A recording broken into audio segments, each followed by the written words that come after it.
The Muslim family has the key to the synagogue? Yeah, exactly. It's like a beginning of a joke. It's, and I think it's really nice. I mean, it shows, first of all, that there's Muslims in Israel, and that Jews and Muslims could live well if you do the right things. What are the right things? Do you have an idea? Hello, Chen. Hello, Chen. Welcome to the Neil Kummer Show, even though we might switch the name soon because my dad doesn't like it. And so welcome abroad. So actually, I know Chen because we work together, right? That's true. That was pretty cool. For a short amount of time, I think we had a good connection, even though it was just a short amount of time. It was short and sweet. So I think, Chen, you can probably tell your bio better than I can. But Chen's a really cool guy. How many languages do you speak? Well, complete fluency, I would say 3. I know you always get stuck on words, even in English or in Hebrew sometimes also. Yeah. But I speak Arabic and Hebrew and English. But I learned a little bit of like French and Mandarin and Hindi and all kinds of stuff. Because you went traveling, this is where their spark started, right? So you maybe want to tell your story? I'm sure you can tell it really well. But my name is Chen. I founded an NGO, a nonprofit that's called Blender. It's promoting social cohesion and understanding between different people in the Middle East through language studies. So we teach Arabic and Hebrew, but we don't do it just so people know how to say tomato and potato, but to understand each other better. So, and we bring people together through language studies because language is actually something that's very hard to study on your own. And then doing it with the native speakers that speak it is actually a potential to get them closer together and to understand one another. Yeah, that's so really important. Your school's a little bit special, right? Because there's a lot of Arabic schools in Israel, but usually they sit in more of a Jewish territory. I'm actually at my home in Jerusalem. We do immersion programs as well. It's not just you go somewhere or study on Zoom or go to your neighborhood's matnas and just study Arabic, because that's important too. But to really get to know people, you need to really kind of get to know them. So the best way to do it is to live with them a little bit or be there for an important period of time. So where are you today? Yeah. So where are you today? What school is located? Yeah, we run in Abu Ghosh and we also run in Shfaram, which is in the north. It's actually a city with also a Jewish history. The Sanhedrin used to sit in Shfaram for a short period of time, but significant. And there was actually a Jewish community in Shfaram until 100 years ago. And there's still a synagogue there, and it's a very important place for Judaism, but also for other people. What happened 100 years ago?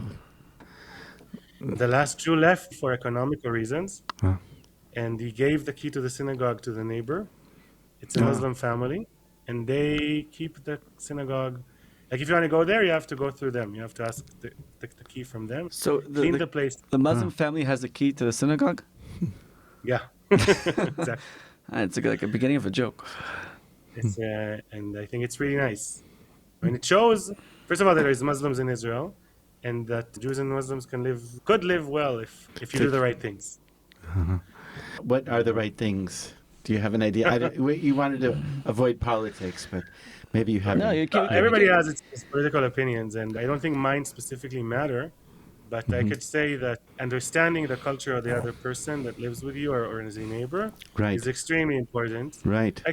We call it in Blender cultural fluency, which means, learning English could be, hello, my name is Chen, I want to go over there. Okay? That's something you could do in English, but you could also understand American culture, British culture, the English-speaking world, and be fluent in it culturally.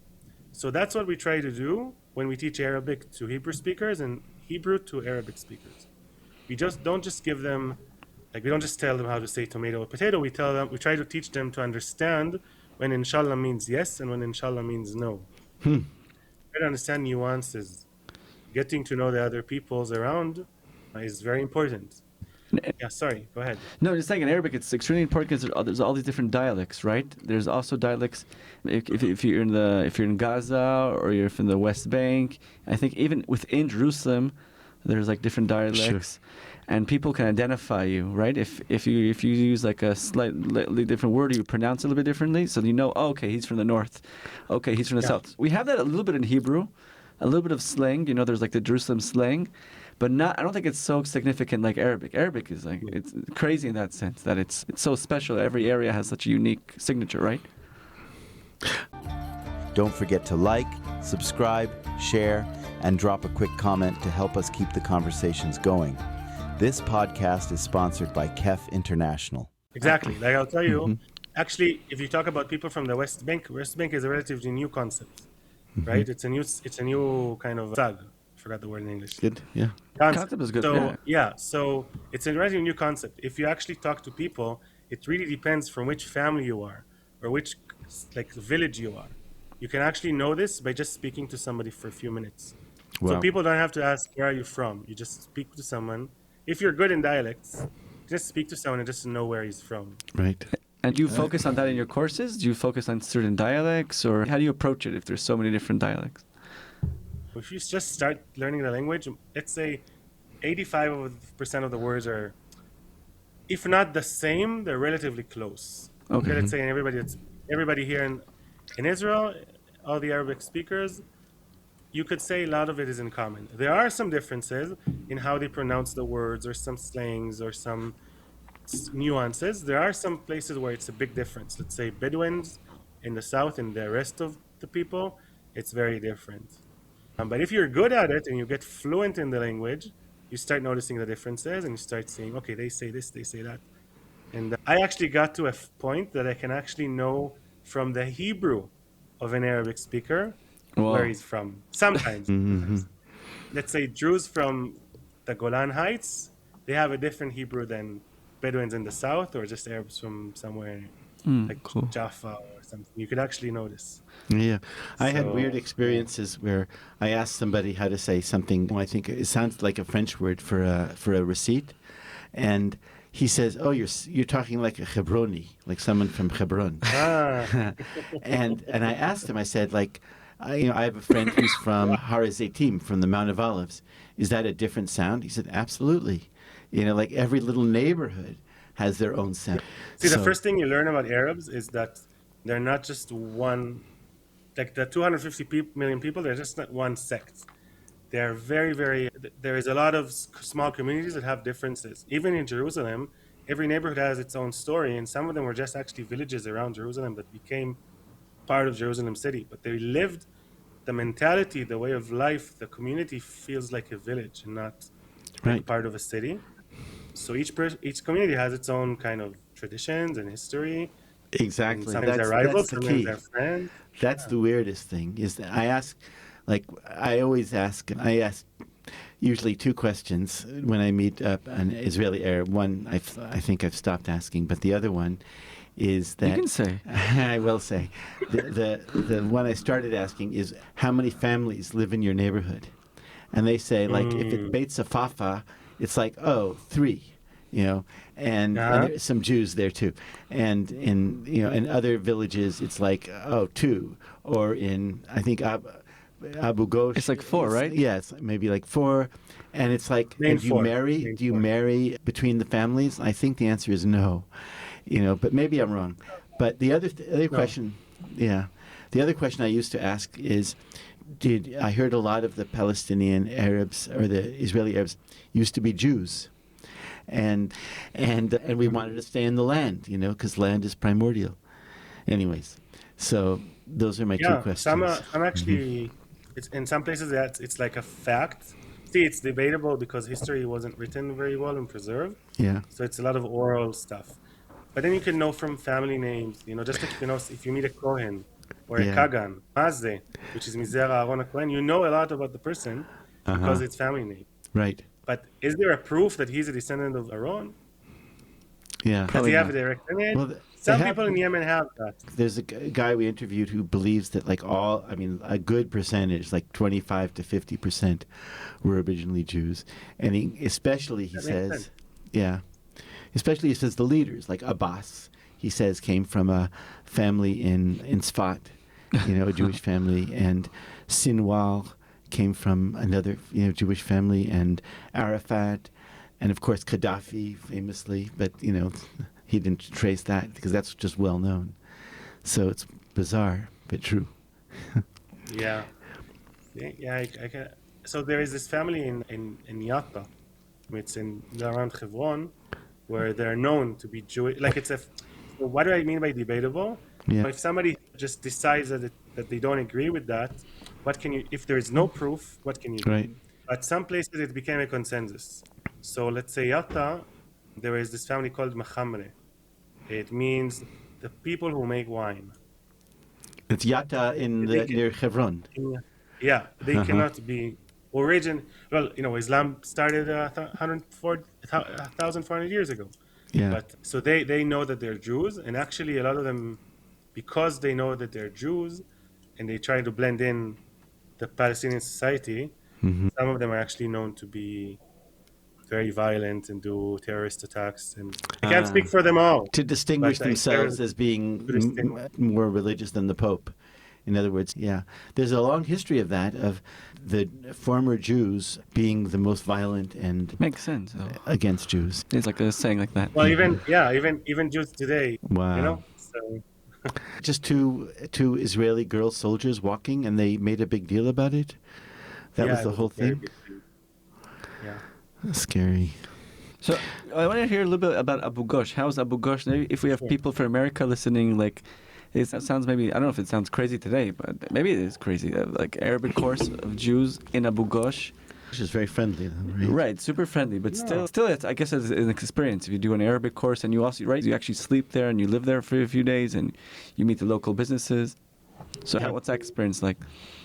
I think we can also talk about the fact that Blender, when you worked in Blender, it was relatively a new organization. Yeah. But now it's pretty big. We have 22 teachers from all around Israel, Wow. Jewish people, Arab people. Our tutors, there's like 35 people. It's also staff members, right? When people come from all kinds of places and backgrounds, but I think what brings them together is the fact that they want to study on one another, and we choose people very carefully. And Yeah, I how think do that's you also even start? How did you even find Arabic teachers? How did you make connections to Abu Ghosh? How did you find the school? Like, how did you even connect to, like, a lot of Israelis, I guess, wouldn't even know how to start. Like, if you want to start an Israeli business, it's a little bit easier. It's like with an Arab society, you don't really blend so much. So how do you blend? So there's a lot of trust you need to build with the community you work with, and to understand nuances, understand, what's going on. You talked about knowing that there's 4 families.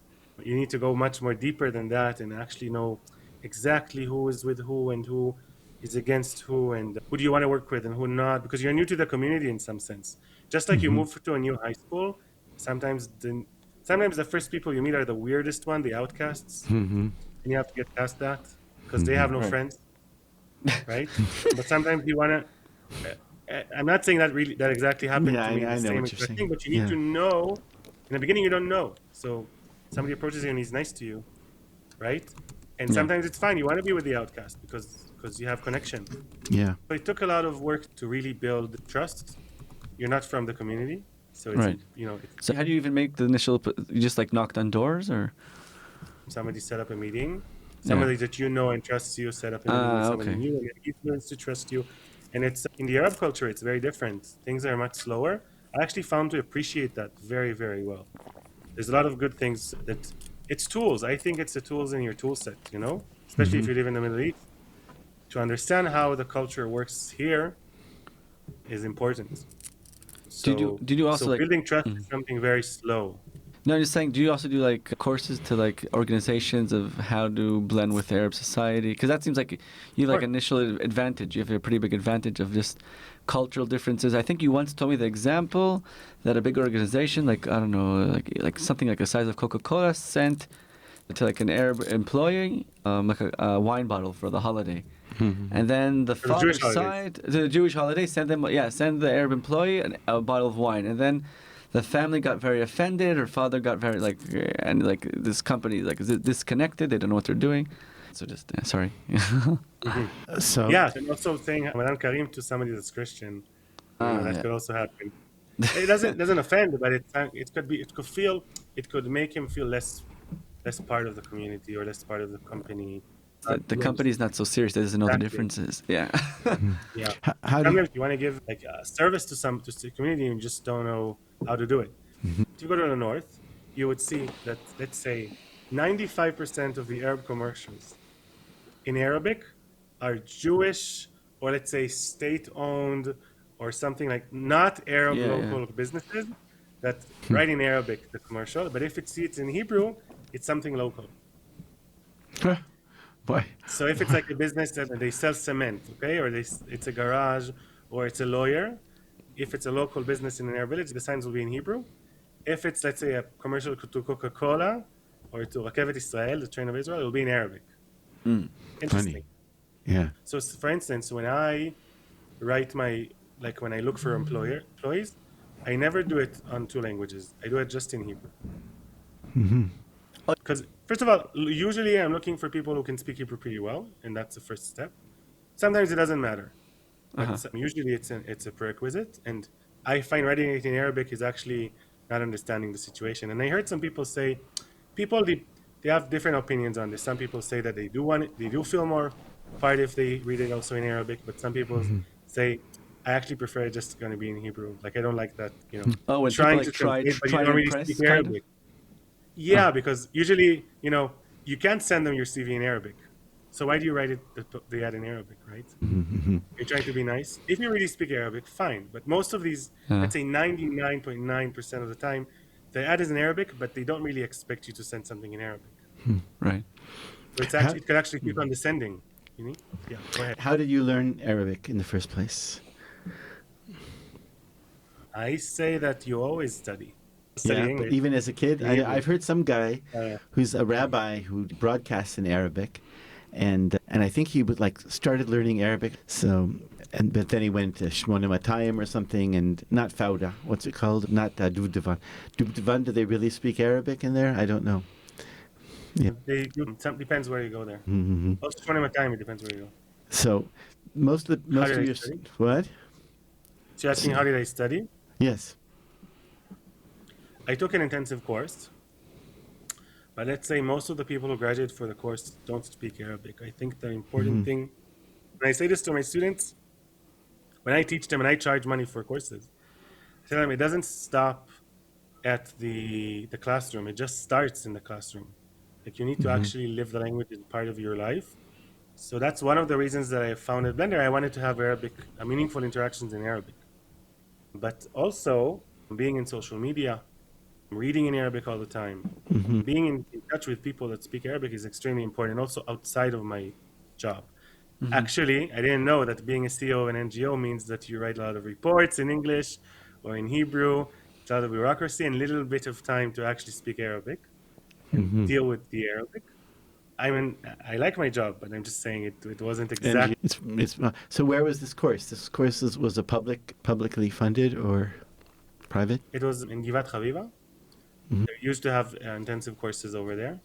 And when I finished there, I felt like I wanted to build my own place too. They didn't have the immersion part. They tried. It's a very good school. I'm very happy that I went there, but I felt like I want to build my own things. So what gave you the motivation to do like a school that really emerges into the society and really blends into the society, and just not like a school because most schools they say, okay, you learn the language, and then our students, our alumni will start speaking Arabic a little bit, and they'll blend a little bit into the Arab society. But here you took it like one notch further, right? Or a few. What I did was actually build a blender for my own when I was there. So part of 2 times a week I went to Bak al-Gharbiyya. It's a village near Givat Chaviva, and I worked somewhere with kids. I taught them Hebrew and English, and in return I didn't ask for money. I asked for tutoring sessions with one of their teachers. Used to sit with her. It was a public space, not like a closed room, and we just used to talk for a few hours.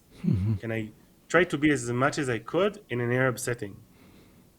And then I said, that really gave me that extra kick. And then I said, okay, that's too bad that they don't, I want to build my own place that does this. Helps other people do it on their own. Have this experience. And that was just the first step. Gilad, you met me there, but now, we teach people from around the Middle East Hebrew. We have students from Bahrain. Wow. So you want to give a little bit maybe of a background? What are you doing today? Because it's probably broader than I remember. Yeah, of course. So first of all, I work with a lot of companies and high-tech companies and government places and government institutions, offices, government offices. Yeah, so we do a lot of that. We don't just teach the language. We try to give that Blender experience also in the office. I know it's not the same, but we try to do the best we can. Also giving them the do's and don'ts when trying to build trust. Building trust is also knowing who not to trust. People don't talk about that enough. It's interesting. What's the red flags?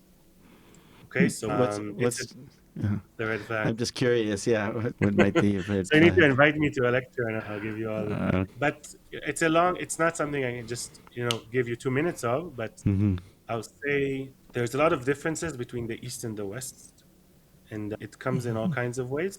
I think the most important thing is respect. And that's something that you need to take very much into consideration when you work with people from the East. That respect and honor plays a very big role, even if you're disrespected, and also giving respect to others and knowing how to respect. So I'll give you an example.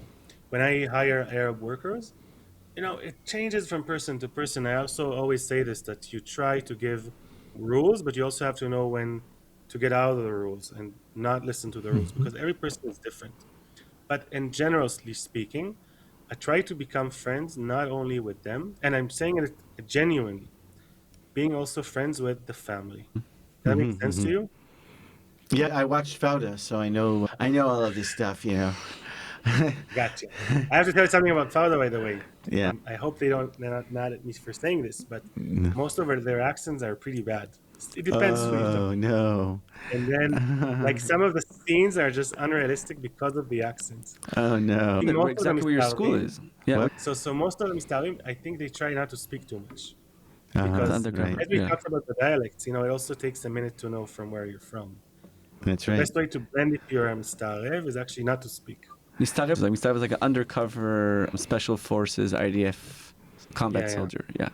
It's like the elite unit, so they dress up Arab, they emerge in the culture, they live like in a semi or almost fully Arab life, and they have to know Arabic and all the specific dialects to a very specific. They can't screw up, they can't fuck up, because if they're in Bethlehem and they use the wrong dialect and they say something a Chevroni expression, then they know that this guy he's not real, he's not one of us, right? Exactly.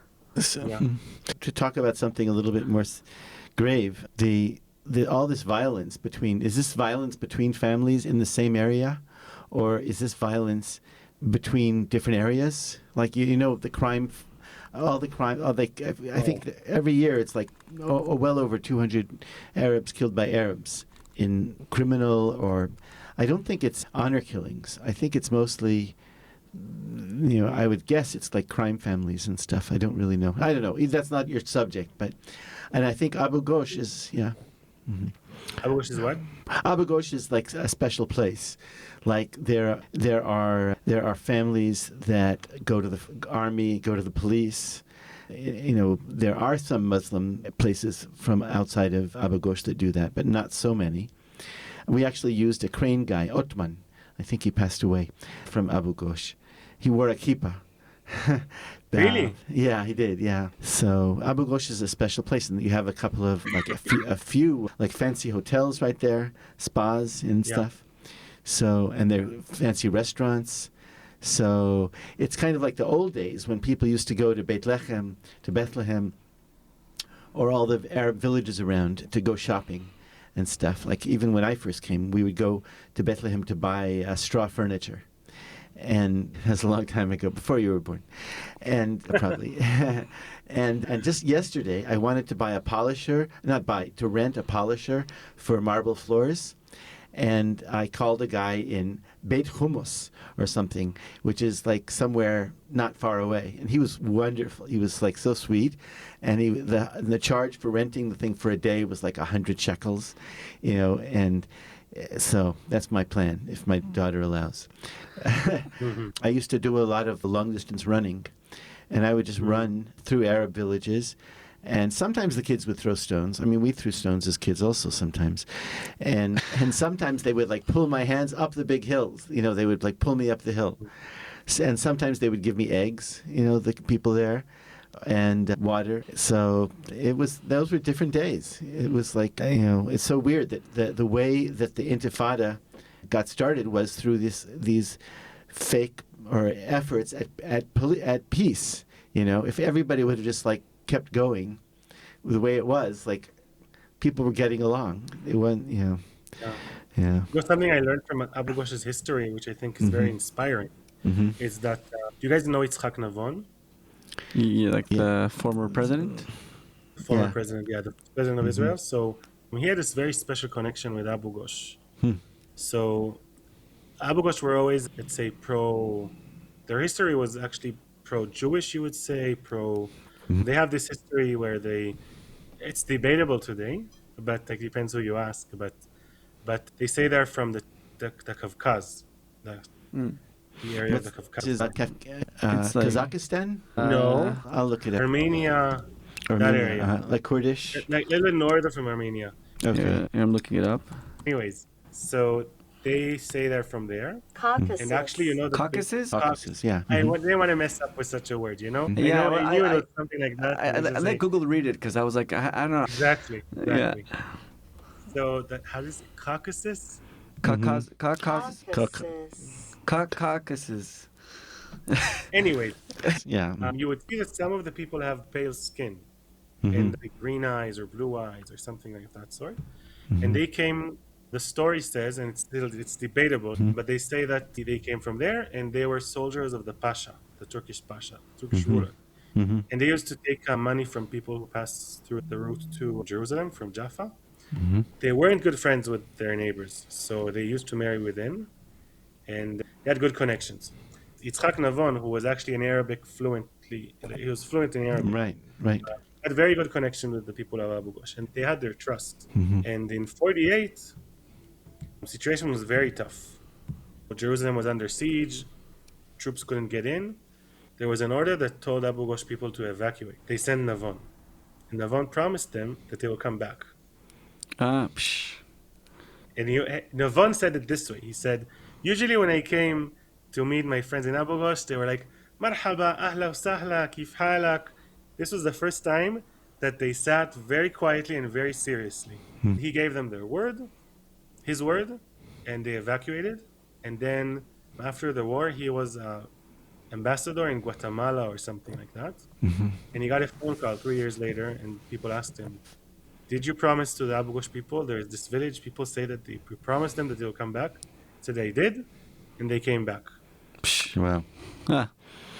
So he was a very good friend of the people in Abu Ghosh, and you see how important it's like keeping your word, something they don't forget. You see, they still tell their grandchildren today. And whenever he came, they gave him the best honor they could when he was the 5th president, and also afterwards he still used to come. And I would see old people say, I was a good friend of Navon. And they say it very proudly. Wow. So how come Israel doesn't take Abu Ghosh as an example, as like a prototype, a case study, and try to learn, I don't know, maybe also like learn from the good cases, you know? And not only try to, I don't know, try to There's fix... something worse. What? The good cases need to be, so I think, you know, if you have a good relationship with somebody, you want to keep investing in it. Right. You guys actually really know history really well, and as I can notice from the 30 minutes we're speaking, and even you guys weren't aware of this story. Right. What does this say about us, the Jewish Israeli society? Yeah, very poor about our education. fluency? Very poor education. Exactly. I mean, yeah, very minimal. And we guys are educated, relatively speaking. Right? Relatively. I didn't know this until like 2 years ago.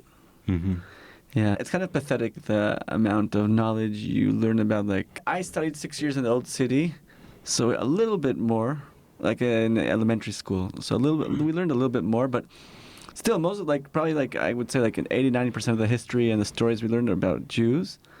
Like, it's not really a problem, but it's kind of weird if we live in the we live in the four quarters. And I think my knowledge as I don't know, the 10-year-old was much broader than a lot of kids, but just mainly because we lived near the Muslim quarters, so the interaction with the Arabs and just being around them, and I have also a pretty positive experience. We used to run freely. We used to go to the Kote, the Western Wall. We used to go through the shuk via the Arab market. I think today if you're a small kid, I think they advise you not to. Even adults, I know, are freaked out today, especially after 7th of October, even going near the market. But we used to roam freely, and It's pretty crazy. Even I'm not that old. And things have already changed to the worst.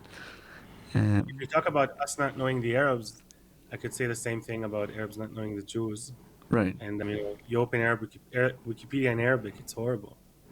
Oh yeah. So many misconceptions. Also in English, by the way. It's migrated to English as well. But the anti-Semitism that exists in Arab social media, it affects people. Not in Israel, even in Israel, not just internationally. There's no borders in social media. You can follow somebody from Syria. Right. If you speak their language. That's the first thing I noticed, that I can actually read and understand what people are thinking and saying everywhere. You can just watch their TV series. They have a TV series when they actually portray October 7th, and it was aired 2 years before. Whoa. I think I heard that. Very famous. Every Arab speaker knows this. I don't know if everybody, but people know this series. Yeah. To be like this genius that studies Arabic to watch it, it's like, it's nothing. It doesn't require anything. It's just basic cultural fluency. Wow. Yeah, how come there's not more Arabs in like the Israeli intelligence unit? Like I know there are, like my friends who were like in Shonim Time and all these like the fancy intelligence units, they say like they always were like there are a lot of Arabs with them, but like it doesn't seem like there's enough. It seems like the cultural differences also in the intelligence community there's a pretty big gap there, right? Because if most kids there are from North Tel Aviv and they're studying about From North Tel Aviv. What?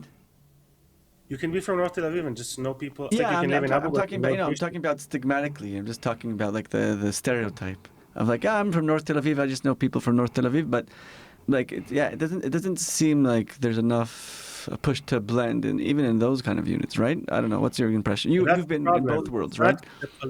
It's not the political identity and the game of political identity that's important. Doesn't matter who you are. You just get to know other people and know what they think and what they believe, and be aware. That's it. It doesn't matter if you're North Tel Aviv, if you're Jewish, if you're Muslim. You should just know about other people that live around you. Right. What's pretty crazy, like 7th October. Oh, sorry, I was cutting you off. That just I was working with reporters like from all over the world, like foreign reporters that came here and like covered what was happening in Israel, and just like them, like when they spoke about Gaza and the reporters who were not really so much with us and with our narrative and with the story, but just trying to explain to them like what radical religion is. Just even on a personal level, if you grew up religious, you were exposed to it maybe in a broader way. Then it seems like a lot of people from the West don't really like. It's like kind of what you're doing. Like they don't even forget about the cultural differences, also the religious differences. And somebody who's very Western, who's not very religious, and to understand extreme religion, I think that's also a huge gap. It doesn't matter how smart you are and what fancy gates you build or high-tech AI, vision solutions. If you don't know them, if you don't know what the religion is like and how radical it is, or how any religion can become radical, then like how are you going to understand them?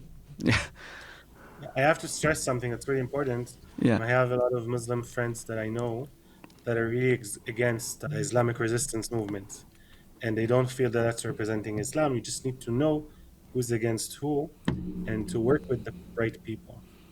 So it's not, a lot of Muslims that I know totally feel that this does not represent Islam.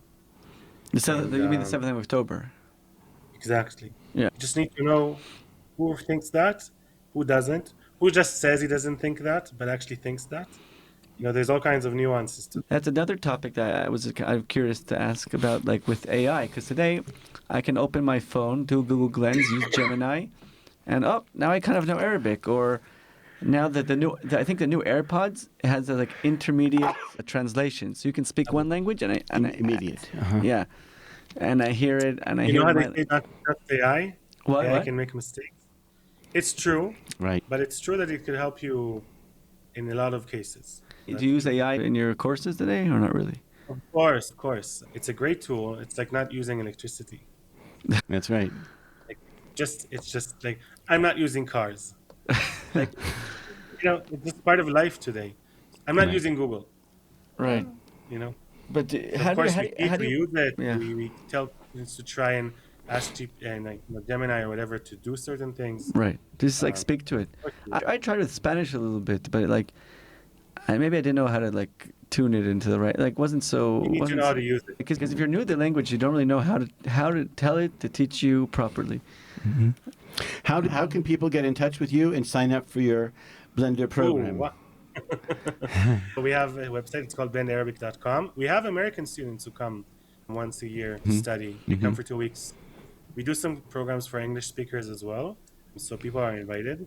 If you know Hebrew, it's better. Yeah, benarabic.com? No, Blender. Oh, Blend, B-L-E-N-D, Arabic.com. Exactly. And Okay, for short, good. it's Blender. Yeah. Just one last thing I wanted to say, if that's okay. Sure. Yeah, we have a few minutes. Oh, you have to go. Okay. No, I'm fine. Okay. I just, it felt like a question you asked at the end of a podcast. So Right. we also teach, so just like we teach Islam or other religions here in the area, we know you have Alawites, we have all kinds of stuff. Oh, Alawites. I'd like to hear about them. They're a little bit You like... know, yeah. they're like 3,000 Alawites in Israel, you know. Uh-huh. I heard they're a little bit like the Druze in that they believe in reincarnation. It's a very delicate religion with all kinds of, it also depends who you ask. Also, Druze religion, because it's a very small religion in the Middle East, it's a minority. Sometimes, and because of all kinds of political, Pressures. constructs, Yeah. because you want to keep the community safe. Just like after Chorban Bayit Sheni, we changed our religion a little bit to survive. So things like this happen with some minority religions in the Middle East. And I just wanted to say that there's also 3,000 Alawites living in Israel. And people don't even know. That's just an example of how understanding the diversity around the Arab world is extremely important. And they're not persecuted here like they are in Syria. Yeah. Exactly. And also they're very pro into like being part of the Israeli society. Really? And yeah. they're really nice people. I've heard that. I mean, we had some people working here that were Arabs, and I don't know how it got stated, but they stated it very clearly. They say we consider ourselves Israelis. We don't really, even though we're Arabs, we don't think of ourselves first as Arabs. We think of ourselves as first Israelis. We have like a loyalty, and they were just like regular people. They were like poalim, like workers, which is something significant. And when October 7th happened, and even after, and I've heard this from other people as well, the Arab nurse said it couldn't have happened. Like Muslims don't do that kind of stuff, and that obviously came from their media. It didn't come from maybe it came from her parents, but eventually there were a lot of people who just said. And when I would ask people in the gym, like ask Arab fellows, what do they think? And they said, well, it's not good for people to kill each other. Like no blame, on either side. It's just like, oh, both people are difficult. So, yeah. Something that happened. No, I wanted you to talk. So I'm saying one of the privileges that I had from speaking Arabic is to meet people from the UAE. Mm-hmm. Amazing nation. And there's so much to learn from them. Have you guys ever been? No. Is it worthwhile? I haven't left Israel in 6 years, but. Actually, I've been in Dubai and Abu Dhabi. No, but just in like a layover. Yeah. I didn't travel there. I'll just give you one small thing that can give you hope. In Abu Dhabi, it's 10% Emiratis, and then everybody else are expats. Yeah, that's how you say it. Yep. Everything that's like social is owned by the government. Okay, the government decided 1 year before the Abraham Accords to build a synagogue, a church, and a mosque in a place called the Abrahamic Family House. Wow. The church, the mosque, and the synagogue are in the same size, and they have a lot of similarities in the way they build, but also differences because it's different. They're accessible to all, so Jews can go into the church and Muslims can. Exactly. And then it's government owned. There is a rabbi that sits there and does Arufot Shabbat. You can go. And the food is being paid by Sheikh Mohammed bin Zayed. Whoa. So he pays for the Arufot Shabbat. The rabbi needs to tell how many people are supposed to come. Mohammed bin Zayed Chabad. So Chabad is actually a sensitive story. I'm not getting into it. Yeah. But I'm just saying that it's very interesting and it gives me a lot of hope. Cool. And also the thing that shocked me really, so I heard about this, but then I went there.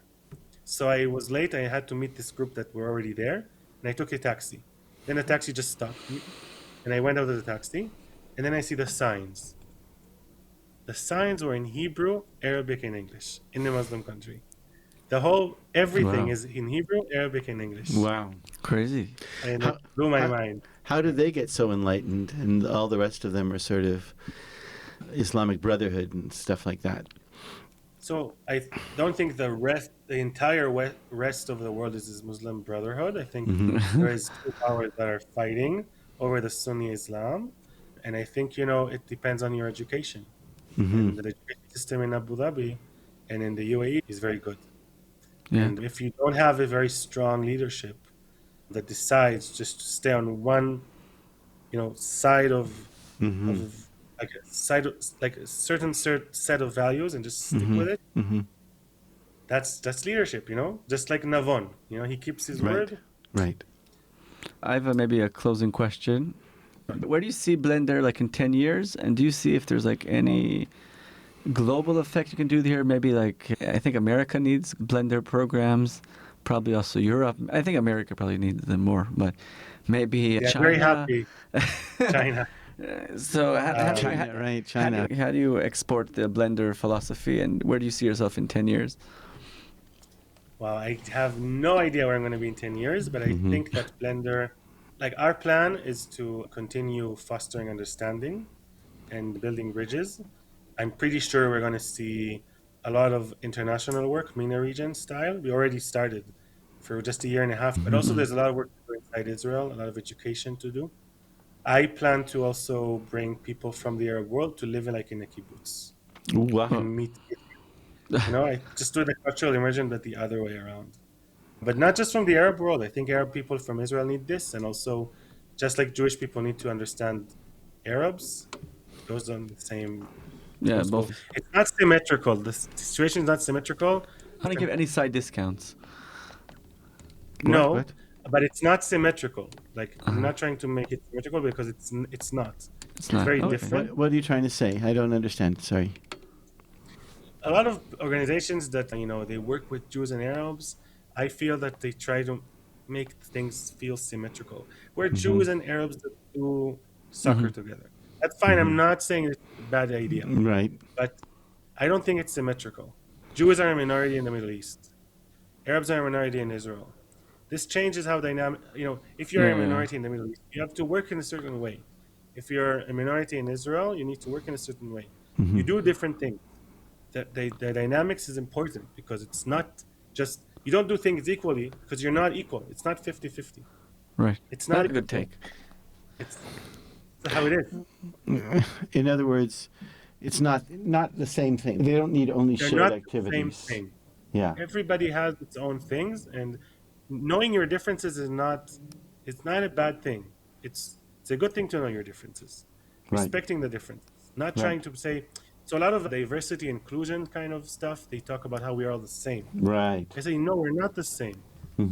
We're very different, and it's fine to be different. It's okay to be different.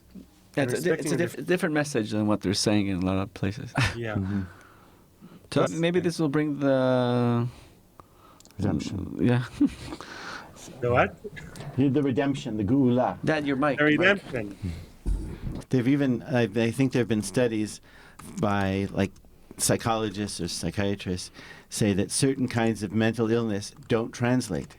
Like certain kinds of neuroses, like if a person speaks in French and they're accustomed to speaking in English, a lot of their mental hang-ups could disappear because they don't translate. And there's no words. It is the way you see the world through. It's the lens you see the world through. Right. If you don't have certain words, or you have them, it's very different. Right. In Arabic, for instance, there's 40 ways to say love, at least. And it's different types of love. And there's 50 ways. I'm not sure if it's 50, but it's a lot of ways to say lion. Interesting. It means something. It's different types of. It does mean. In Hebrew, there's like a lot of ways to say soul. Exactly. And I heard from a German that in German there's a lot of ways to say melancholy, like sadness. And, yeah, that's my name. Really? You guys are so optimistic and happy and funny.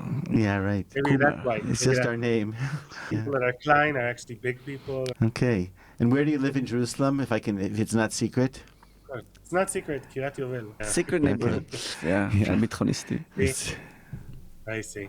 Yeah. No, I just have energy. You might get a call at 4 a.m. saying, "We need you to help us out."